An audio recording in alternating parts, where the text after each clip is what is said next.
Enquanto Fernando Alonso volta a subir ao pódio da Fórmula 1 aos 40 anos de idade, Sebastian Vettel faz mais uma temporada apagada, dessa vez pela Aston Martin. Esse vai ser o nosso tema de hoje aqui no GP às 10.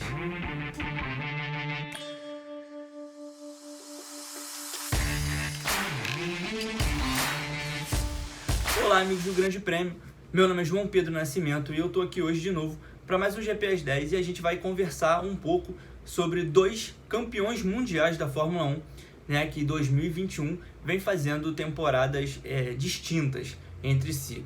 De um lado, Fernando Alonso, atualmente como piloto da Alpine, ele foi campeão da Fórmula 1 duas vezes entre 2005 e 2006, pilotando a Renault, né, nos anos 2005 e 2006, e o Vettel, tetracampeão aí pela Red Bull entre 2010 e 2013, conquistando 4 títulos consecutivos. Só que em 2021, não só o carro dos dois pilotos tem algumas diferenças, mas também o rendimento dos dois tem deixado algumas discrepâncias que a gente vai conversar um pouco aqui no vídeo de hoje. Começando pelo Alonso, no GP do Qatar, ele voltou a subir aí a um pódio de Fórmula 1 pela primeira vez desde 2014. O Alonso, a última vez que ele subiu foi no GP da Hungria de 2014, quando ele ainda era piloto da Ferrari. E esse GP do Qatar, no último final de semana, foi a primeira vez que ele conseguiu cruzar ali, chegar entre os 3 primeiros em 7 anos. E a gente está vendo aí o Alonso retornando à Fórmula 1 esse ano, retornando em 2021, depois de alguns anos de ausência da categoria, enfim, participando de outras modalidades. E eu acho que a gente pode concordar que vemos um Alonso um pouco diferente do que a gente via antes, né? É claro que a competitividade dele fica evidente a cada corrida que se mantém a mesma. A gente pôde observar isso muito bem no Qatar, que ele inclusive manda esse comunicando, né, com o Alpine pelo rádio. Ele fala para o Esteban Ocon defender a posição dele como um leão, ciente, né, de que o Ocon não teria como segurar o Sérgio Pérez, mas na intenção de segurar o mexicano para que o Alonso conseguisse assegurar aí esse terceiro lugar, que foi exatamente o que eles conseguiram fazer, tanto no GP do Qatar como no GP da Hungria, que foi o contrário. O Alonso conseguiu segurar o Hamilton por várias voltas, né? A Hungria é realmente um circuito com uma ultrapassagem mais difícil do que no Qatar, e ele conseguiu segurar o Hamilton o suficiente para que o Ocon terminasse em primeiro lugar, né? Conquistasse não só a primeira vitória da carreira dele, mas também a primeira vitória da Alpine sob o novo nome, né? Antes era denominada Renault até o ano passado. Então, o Alonso ele voltou à categoria esse ano,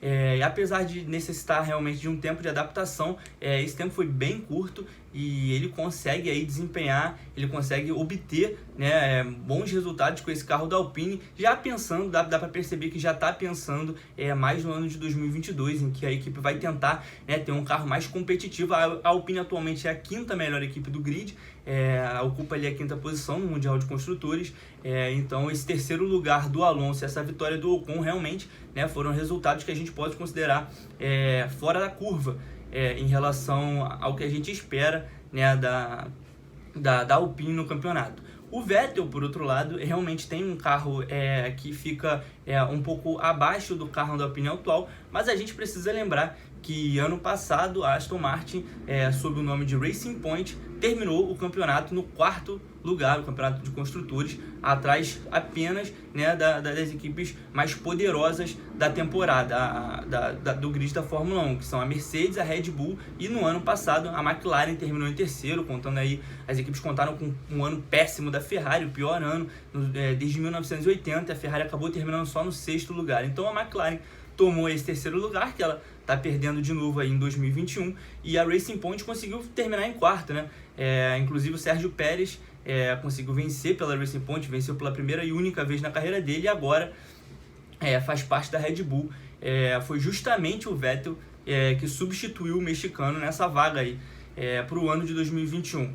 Então, a gente mesmo com o carro da Aston Martin, né, sendo ali a 7ª força do grid, acima apenas, né, das 3 piores, que são indiscutivelmente Alfa Romeo, Williams e Haas, ele não tem conseguido extrair os resultados nem nos momentos em que o carro o possibilita, né? A única exceção disso foi realmente no GP da Hungria, justamente o GP, né, que a etapa em que o Ocon conseguiu vencer com a Alpine, que a gente acabou de falar aqui, né, que o Alonso segurou o Hamilton. O Vettel estava muito bem na corrida, inclusive ele cruza, né, a linha de chegada na segunda colocação, mas ele foi eliminado, ele foi desclassificado da disputa por causa de uma irregularidade no tanque de combustível. E desde então ele não consegue, né, alcançar de novo esse ritmo que ele conseguiu na Hungria. Não ficou exatamente claro o porquê. No Qatar, por exemplo, ele teve uma chance de ouro para conseguir um resultado para Aston Martin. Para ter uma noção assim, de comparação, o Lance Stroll, que tem o mesmo carro do Vettel, porque é o companheiro dele, né, na Aston Martin, conseguiu terminar no 6º lugar. O Vettel, que largou em 10º, terminou em 10º. Ou seja, as possibilidades que se apresentam dentro da corrida, o Vettel não tem conseguido realmente aproveitar, né?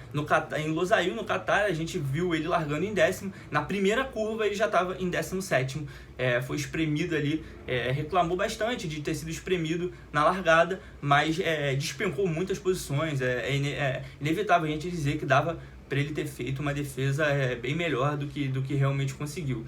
Se a gente for comparar, né, o rendimento entre os pilotos, a última vez o Vettel andou na frente do Alonso no México, mas tirando a etapa mexicana, a última vez em que ele conseguiu terminar na frente foi na Bélgica, em que não teve corrida.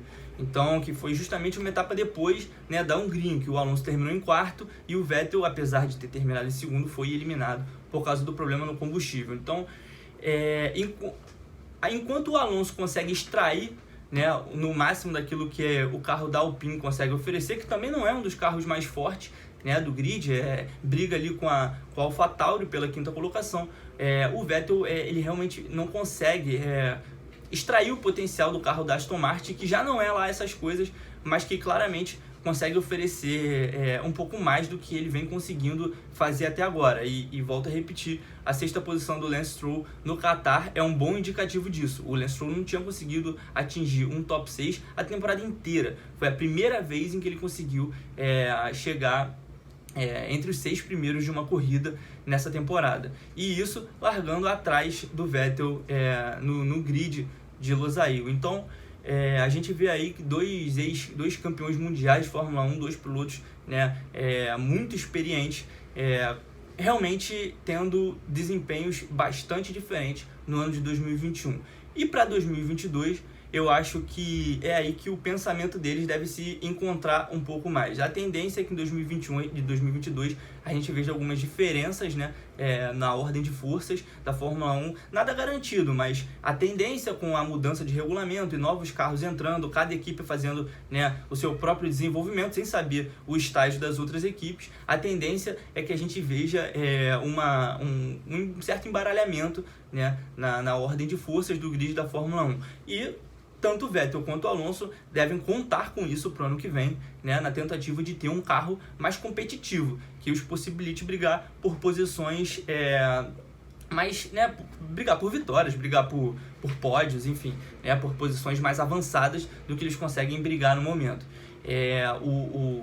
A Aston Martin, inclusive, ela tem uma fábrica em desenvolvimento, construção nos arredores de Silverstone. O dono o pai do Lance Stroll, o Lawrence Stroll, que adquiriu, né, a Racing Point e mudou o nome para Aston Martin, ele acredita que a única forma da equipe se tornar vencedora na categoria é possuindo uma fábrica de ponta, algo que realmente não era o que a gente via acontecer na estrutura da equipe até esse ano. A Aston Martin vem mudando de nome aí há alguns anos, ela já foi Force India, já foi Racing Point, agora trabalha sob o nome de Aston Martin, busca aí uma estabilidade maior que não teve nos últimos anos, para que possa se tornar uma equipe de ponta na Fórmula 1, que possa brigar por títulos. É uma equipe que foca mais no futuro, né, do que propriamente na temporada de 2021, que é a última da era híbrida, e os times, né, a maioria dos times já tá focado aí, né, completamente focado no desenvolvimento do carro de 2022. Eu acho que as exceções ficam por conta ali de Mercedes e Red Bull,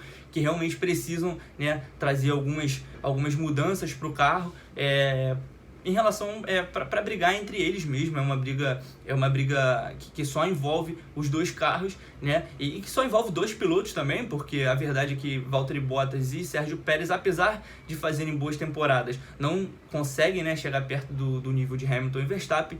Então Aston Martin busca aí superar essa barreira para se tornar uma equipe de ponta na Fórmula 1. A Alpine, por outro lado, ela já tem, né, um suporte forte da Renault, que é uma equipe de certa forma tradicional na categoria, e busca aí para o ano que vem subir de patamar e oferecer ao Alonso um carro que esteja em condições de brigar lá na frente. O desempenho do Alonso no Qatar, eu acho que foi um grande indicativo de que, se ele tiver um carro com condições na mão, ele pode brigar sim no pelotão de frente da Fórmula 1, mesmo aos 41 anos de idade.